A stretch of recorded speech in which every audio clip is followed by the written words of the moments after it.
সব দিকে তামিম ভাই খেয়াল রাখে। আপনি অন্য টিমগুলো দেখেন, আমাদের টিমটাও দেখেন, বেঞ্চে কারা কারা বসে আছে, তাদেরকে দিয়ে হয়তো বা আরেকটা অন্য টিমের চেয়ে ভালো টিম করা যাবে। কতগুলো ম্যাচ খেললেন, কেমন দেখলেন, বিপিএল এক্সপেরিয়েন্স কেমন হলো, ওভারঅল সিনারিওটা যদি একটু বলতেন। না, আসলে সব বিষয়ে তো আমি বলতে পারবো না, বাট আমার টিমের বিষয়ে হয়তো বা আমি কিছু যেটা দেখছি সেটা আমি বলতে পারবো। যদিও আমি ম্যাচ খেলিনি, আর ম্যাচ না খেলাটাই স্বাভাবিক। আপনারা দেখবেন রিশাদ বা তানভীর এখন বাংলাদেশ টিমকে রিপ্রেজেন্ট করতেছে T20 ফরম্যাটে। তো আসলে এখানে প্রশ্নই আসে না আমার বিষয়ে যে আমি অনেক ম্যাচ খেলবো। তো এটাই ন্যাচারাল বা এটাই মেনে নিতে হবে। এবং আমাদের টিম ভালো খেলতেছে, এটা হচ্ছে ইম্পর্টেন্ট। কতগুলো খেললেন? ম্যাচ খেলেছি একটা। তো এক্সপেরিয়েন্স কেমন হলো? না, এক্সপিরিয়েন্স আমি আগে বলেছি, এক্সপিরিয়েন্সের এখানে কিছু নেই। আমি বিগত দিনেও খেলছি, বিপিএল নিয়ে অনেক এক্সপিরিয়েন্স আমার আছে, নাই এটাও আমি বলবো না। বাট আপনার সিচুয়েশন বুঝতে হবে যে আসলে আমাদের টিমটা কেমন বা আমাদের টিমে কোন প্লেয়ারগুলো আছে। আমি বোধহয় বোঝাতে পারি।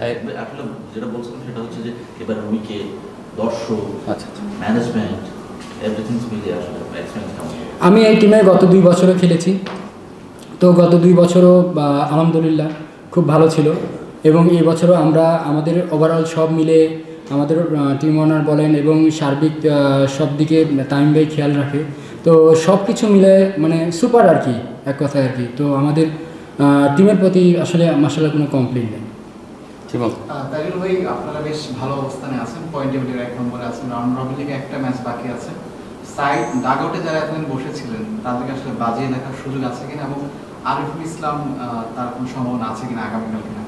না, এই বিষয়ে আসলে এখনও কোনো ডিসিশন হয় নাই, বাট ওভারঅল সবাই প্রস্তুত আছে। এখন কে কখন খেলবে আসলে এটা টিম ম্যানেজমেন্ট বুঝবে, বা আমরা যখন টিম ঘোষণা করবে হয়তো বা তখন আমরা জানতে পারবো আর কি।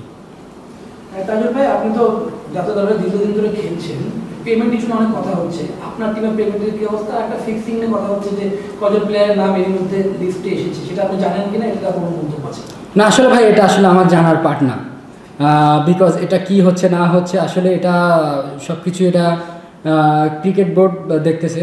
তো এটা নিয়ে আসলে মাথা ঘামানোর বিষয় আমার না। আর আরেকটা কি যেন পেমেন্ট, আলহামদুলিল্লাহ আমরা 50% অলরেডি পেয়েছি, এবং হয়তো বা সামনে আরও 2-4 দিনের মধ্যে হয়তো বা আরও 25% পাবো আর কি। জাতীয় দলে খেলছেন কিন্তু বিপিএল ম্যাচ পাচ্ছেন না, আপনার টিমের ক্যাপ্টেন তামিম ভাই রয়েছেন বলে অন্যরাও আছে, একটু আফসোস হয় কিনা? কারণ ওডিআই টিমও আপনি নিয়মিত খেলতে পারেন, শুধু টেস্টে খেলেন, টেস্টে আপনি সর্বোচ্চ উইকেট রয়েছে। না, আমি আগে বলেছি ভাই, আসলে ফরম্যাটটা দেখতে হবে। যেহেতু ফরম্যাটে আমাদের ন্যাশনাল টিমের যে 2জন আছে ওরা রিপ্রেজেন্ট করতেছে, তানভীর আর রিশাদ। তো আসলে না, ওরা তো অলরেডি ন্যাশনাল টিমে খেলতেছে। তো আসলে ওদেরকেও আপনি যে খেলাবেন না এটা আসলে হয় না। আর তার মধ্যে তারা যথেষ্ট ভালো পারফরমেন্স করতেছে। তারা যদি একবারে পারফরমেন্স না করতো তাহলে হয়তো বা আমার সুযোগটা আসতো। Sorry, last two question. আপনাদের দলে বাংলাদেশ টিমের ক্যাপ্টেন খেলছেন নাজমুল হোসেন শান্ত। শান্তকে খুব একটা বেশি ম্যাচে দেখা যাচ্ছে না, আসলে কারণটা কি আপনি কি জানা আছে কিনা, খেলবে কিনা সামনে? না, এটার কারণটা আমার আসলে জানা নেই। তারপরেও আমি বারবার একটাই বলতেছি যে আমাদের আসলে টিমটা দেখতে হবে। আপনি অন্য টিমগুলো দেখেন, আমাদের টিমটাও দেখেন, যে আমাদের টিমের বেঞ্চে কারা কারা বসে আছে, তাদেরকে দিয়ে হয়তো বা আরেকটা অন্য টিমের চেয়ে ভালো টিম করা যাবে আমার কাছে মনে হয়। তো এই আর কি। Sajjad, last question. আমার টিম বাদদারেস করতে হচ্ছে বাদদারেস বাংলাদেশ স্পিনার মানে আমরা লেফট আর্ম স্পিনটাই বেশি বুঝি।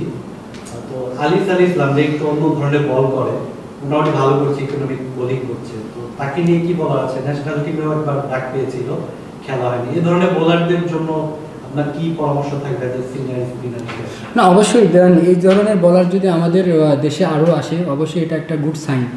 বিকজ আসলে এই কোয়ালিটির বলার বিশেষ করে আপনার T20 ফরম্যাটে খুব ইম্পর্টেন্ট, যে আপনার টিমের জন্য অনেক হেল্প হয়। তো আমার সবসময় দোয়া থাকবে যে এরকম বলার যেন আমরা আগামী দিনে আমাদের দেশে অনেক আসে। Just for preview, next opponent হচ্ছে চিটাগং কিংস। বলা হয়ে থাকে যে বরিশালের দুঃখ রংপুর, আর রংপুরের দুঃখ হচ্ছে 8 ম্যাচ জেতার পরের ম্যাচগুলো। তো নেক্সট ম্যাচ নিয়ে আসলে আপনারা কি পরিকল্পনা করছেন? রংপুরকে কবে এক্সপেক্ট করছেন? মানে শেষ চারের হচ্ছে ফাইনালে, নাকি হচ্ছে কোয়ালিফায়ারে? ভাই দেখেন, খেলা এখনও বাকি আছে। তো আসলে আমরা কি এক্সপেক্ট করতেছি কি করতেছি না আসলে এটা বিষয় না। আমরা যার সাথেই খেলি না কেন ভালো খেলাটা ইম্পর্টেন্ট। এবং আমাদের আসলে চোখ একদিকেই, যে ট্রফির দিকে আর কি। হ্যাঁ, তো আমরা সেটা করার জন্য আমাদের জন্য যেটা বেটার হবে আমরা সেটাই করব, এবং আমরা কাপ নেওয়ার চিন্তা ভাবনা করবো ইনশাল্লাহ আর কি। Thank you very much.